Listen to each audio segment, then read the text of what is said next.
Oil ઘણા લોકો એમ કહે છે કે અમે 200 કલાકમાં બદલાવી, ઘણા એમ કે 300, ઘણા 400, ઘણા આખું વર્ષ કાઢ નાખે.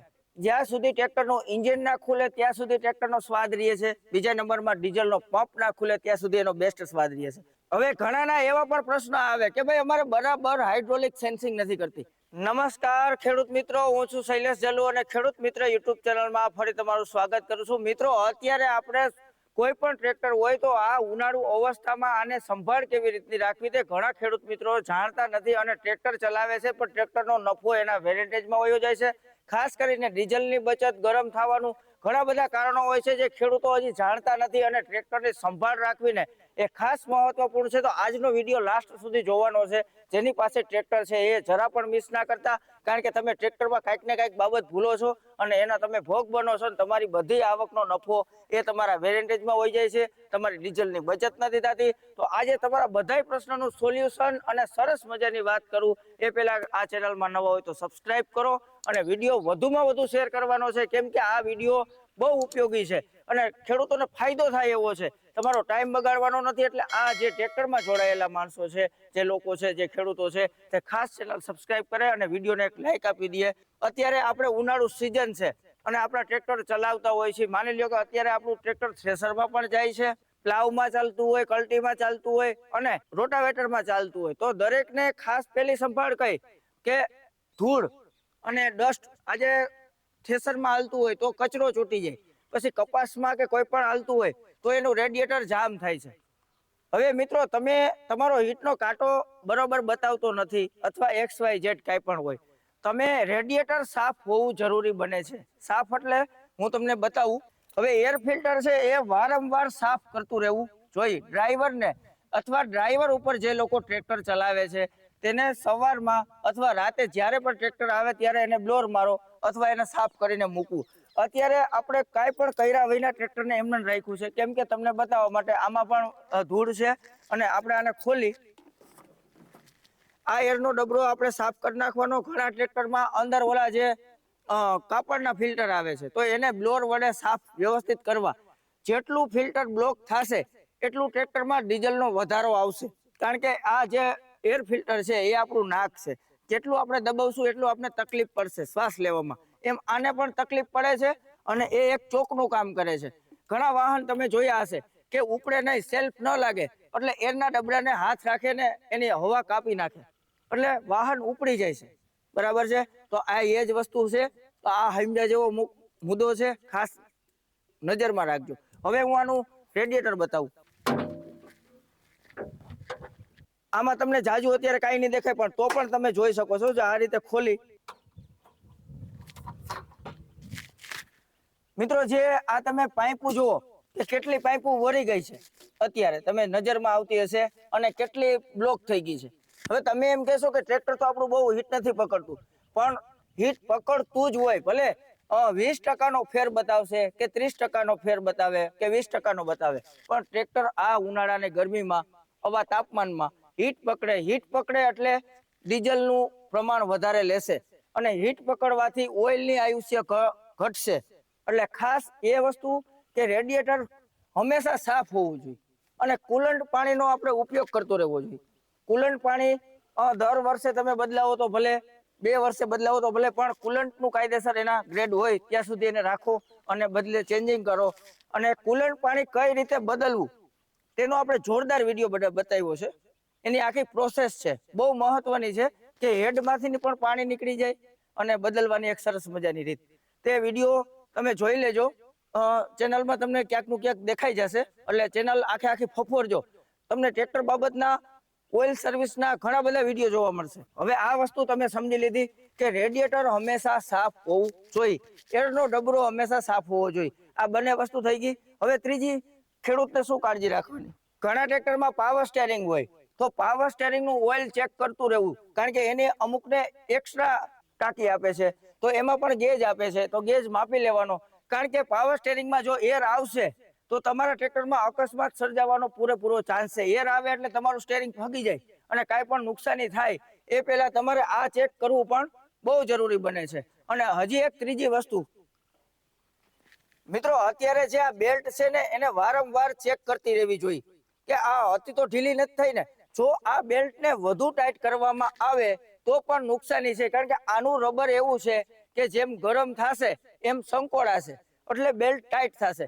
વધુ બેલ્ટ ટાઈટ હશે અને સંકોડાશે તો તમારા આના જે વોલ્ટાનેટરના બેરિંગ તમારા વયા જાય, અને બેરિંગ વયા જાય અને બેલ્ટ વગરનું ટ્રેક્ટર હાલી જાય તો તમારે ટ્રેક્ટરને પાણી નથી મળવાનું, ગરમ થઈ જવાનું છે. એટલે આ વસ્તુ ધ્યાનમાં રાખજો. અને આ પંખો આપણે હાથેથી ફરે છે અત્યારે તમે જુઓ, એટલે આ લૂજ કહેવાય. આ વસ્તુ આ લૂજ છે, સેજ હાર્ડ હોય નોર્મલ એટલે હાલે. અને 1 ઇંચની ચાલ હોવી જોઈએ. આ તમે છે ને 1 વેઢાની ચાલ હોવી જોઈએ કે તમે એમ દબાવો તો આ 1 ઇંચની ચાલ છે. આ ગરમ થવાથી આ પંખો હલશે નહીં. તમે 10 મિનિટ કે અડધી કલાક ટ્રેક્ટર રાખો પછી આ ફેનને હાથેથી ફેરવો તો હાર્ડ જણવવો જોઈએ. બસ આટલી બેલ્ટ આપણી ટાઈટ હોવી જોઈએ. પાણી ચેક કર્યું બરાબર.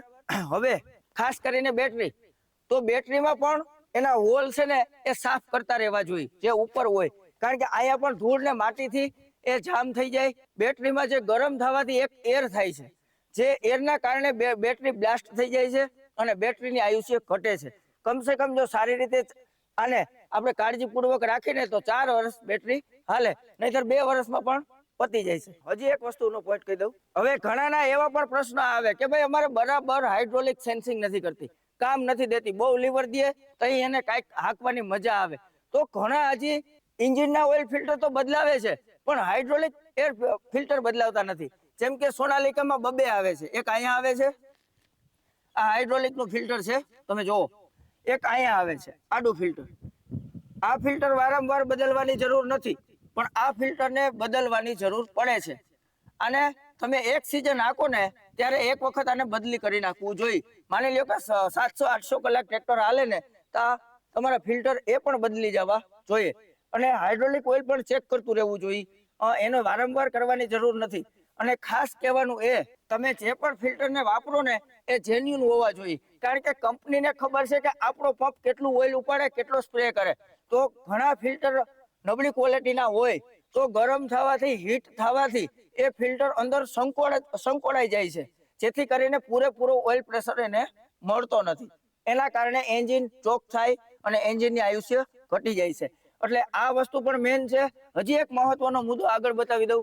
હવે ઓઇલ ચેક કરવું છે તો જ્યારે તમારું ટ્રેક્ટર સવારના પોરમાં રેવલ જગ્યામાં તમે રાખો છો તો સૌથી પહેલા તમે એનો ગેજ કાઢો. આપણે આ ગેજ કાઢ્યો તો આપણે અહીંયા પૂરેપૂરા 2 આંકા જોવા મળે છે, એટલે આપણું ઓઇલ માત્રા એની પૂરેપૂરી છે. પછી હવે એને જોઈ કે હવે બગાડ કેટલો છે, એમાં એમરીનો ભાગ કેવો છે, તો તમે જુઓ કે આપણી આંગળી અત્યારે સાફ થઈ ગઈ છે. જ્યાં સુધી આમના આપણી આંગળીમાં કઈ કાર્બન ન જામે ત્યાં સુધી એ ઓઇલ ફર્સ્ટ ક્લાસ છે.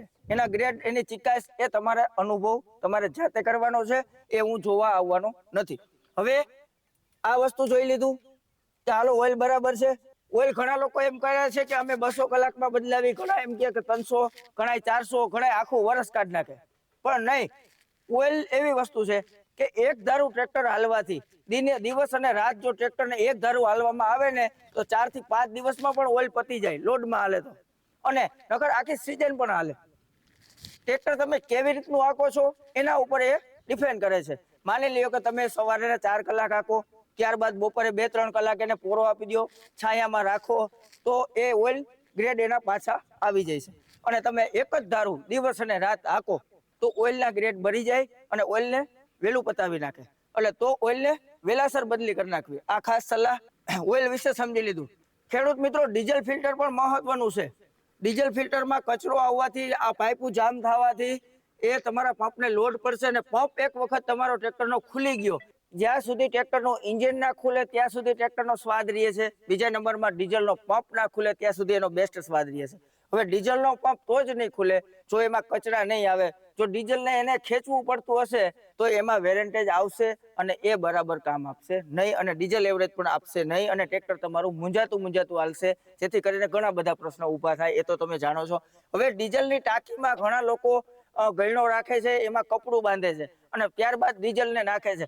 એટલે કહેવાનો અર્થ એ છે કે ડીઝલ જ્યાં સુધી મેં જોયું છે ત્યાં સુધી પંપના ડીઝલમાં કચરો હોતો નથી. અને એનું જે ગયણું છે એ ગયણા ઉપર તમારો રજોટ ચોટે અને ફરી તમે એમાં ડીઝલ નાખો એટલે રજોટ અંદર વહી જાય, ધોવાય, એટલે એને કપડાને કાંઈ રાખવાનું નથી. ઓનલી ફોર ચોખ્ખો ગયણો રાખો, સાફ કરી અને ડીઝલ નાખો, ક્યારેય કચરો નહીં આવે. અને ક્યારેક ક્યારેક આ બધી પાઇપ તમારે ચેક કરવાની કે પૂરેપૂરો પ્રેશર મળે છે કાંકમાં કે ક્યાંય કૂછા નથી અને પૂરેપૂરું ડીઝલ મળે છે એવું તમારે ચેક કરતું રહેવાનું, જેથી કરીને કોઈ આગળ પ્રશ્ન આવે જ નહીં. હવે એ વસ્તુ પણ સમજી લીધી. હવે તમને કહેવાનું એ રહે છે કે ગિરીશ ફોડવાનું અને જે તે જો તમે સમયસર ગિરીશ કરતા રહ્યો તો સ્ટેરિંગની આયુષ્ય વધવાની છે. હવે આ બધી વસ્તુની ખાસ આપણે કાળજી રાખી અને ઉનાળુ સિઝનમાં ખાસ કહેવાનું કે તડકે ટ્રેક્ટર ન રહીએ, શિયાળુ સિઝનમાં ઠારનું ટ્રેક્ટર ન રહીએ તો એની કલરની આયુષ્ય જળવાઈ રહેવાની છે. અને રાતે જે લોકો ટ્રેક્ટરનો ઉપયોગ કરે છે તો ડબલ લાઇટોના ડબલ ફિલામેન્ટ હોય છે, તો એક ફિલામેન્ટ નીચો હોય એક ઊંચો હોય. તો આપણે ખેતી કરતા જ્યારે ખેતીમાં ટ્રેક્ટર હાંકતા હોય તો ત્યારે ફૂલ લાઇટનો ઉપયોગ કરવો એમ નહીં. ડીમ લાઇટનો અડધી કલાક ડીમ લાઇટ વાપરો, અડધી કલાક ફૂલ લાઇટ વાપરો, જેથી કરીને વાયરિંગના અવારનવાર પોઈન્ટ બદલી જાય અને વાયરિંગમાં કોઈ દી તમારે તકલીફ નહીં થાય. આ વસ્તુ પણ એક મેન રાખજો. ફ્યુઝ પણ તમારા તમે એકની એક ધારી એકની એક લાઇટ રાખશો તો આના પૂરા વોલ્ટ હોય, જેના લીધે વાયરિંગ ગરમ થાય અને એના ફ્યુઝ ઓગળી જાય છે. આવા પણ પ્રશ્ન જોવા મળે છે. એટલે તમારે ફિલામેન્ટ ચેન્જ કરતા રહેવાના. આ વસ્તુ ખાસ ધ્યાનમાં રાખજો અને આની આ રીતે તમે સંભાળ રાખો.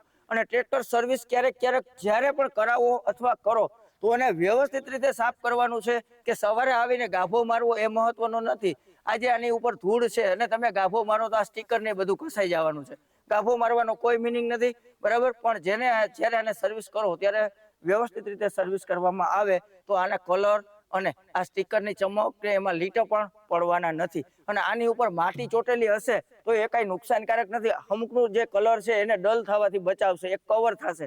એટલે ધૂળવાળું ટ્રેક્ટર હોય તો એવું નહીં વિચારવાનું, પણ મેન વસ્તુ છે એરના ડબરા અને રેડિયેટર એ સાફ હોય એટલે આપણું ટ્રેક્ટર કમ્પ્લીટ. બાકી તો આ ધૂળમાં હાલવાનું છે. આને ક્યાંય આપણે શોરૂમમાં ઊભું રાખવાનું નથી કે ક્યાંય કાચમાં રાખવાનું નથી. આપણું આ બળદગાડું છે, આને હાચવીને રાખી બસ આટલી ભલામણ છે. ખરેખર જો આ વિડીયો પસંદ આવ્યો હોય તો વધુમાં વધુ શેર કરો. અને ખાસ એક ખેડૂત મિત્રોને કહેવાનું થાય છે કે જે અત્યારે ટ્રેક્ટર જે લોકો પાસે છે તો આપણે એક કૃષિ મોલ ચાલુ કર્યો છે, જેમાં ટ્રેક્ટરના દરેક ઓજાર અત્યારે જે સિસ્ટમ છે આપણા ગુજરાતમાં, એ સિસ્ટમના દરેક ઓજાર આપણે આપણા કૃષિ મોલમાં વેચાણ કરી રહ્યા છીએ સારા ભાવથી. અને જે પણ વસ્તુ હું વેચું છું એ ગ્રેડ માલ સક્સેસફુલ મારો અનુભવ કરેલા વસ્તુ હું તમને વેચું છું. તો નિસંકોચ એક વખત કૃષિ મોલનો કોન્ટેક્ટ કરતા રહેજો. આગળથી નંબર ડિસ્પ્લે કર્યા છે. તો હવે નવા વિડીયોમાં મળશું. ત્યાં સુધી જય જવાન, જય કિસાન, ભારત માતા કી જય.